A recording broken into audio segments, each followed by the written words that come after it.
magiting, dakila ang adikain, hindi makasarili, huwaran natatangi, mandirigma, may puso at tapat, makabagong bayaning tinitingala. Iniiwan ang pamilya sa ngalan ng tungkulin, tinitiis ang pagod, hirap at gutom. Dalangin kay Bathala ay laging gabayan, bigyan ng lakas upang harapin ang bukas.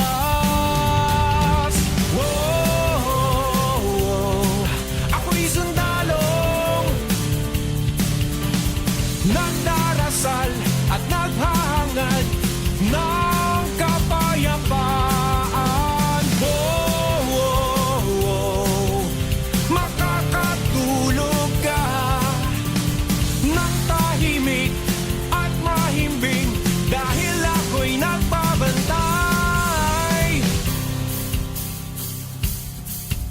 Sa gitna ng pandemya o anumang sakuna, gyera, lindol, bagyo o bumaha, laging nakahandang tumulong sa kapwa, lalaban, susulong kahit anong hamon. Iniiwan ang pamilya sa ngalan ng tungkulin, tinitiis ang pagod, hirap at gutom. Dalangin kay Bathala ay laging gabayan, bigyan ng lakas sa pakikipaglaban.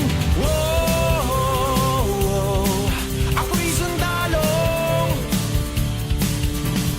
nagdarasal at naghahangad ng kapayapaan. Makakatulog ka ng tahimik at mahimbing dahil... But when waiting, we could contribute on humanitarian disaster response, we could contribute to socio-economic development, we could contribute to the discipline of our citizen, and in turn, babalik yan, malinis yung kalsada, walang criminality, walang drug users, and of course, mako-contribute sa overall well-being ng municipality and the province as a whole, and co-contribute sa Bicol region and the whole Philippines. So, we learn best practices from one another, and kung kailangan natin ng tulong sa ibang areas, as I mentioned, there are the presence of our brothers in arms in the whole archipelago.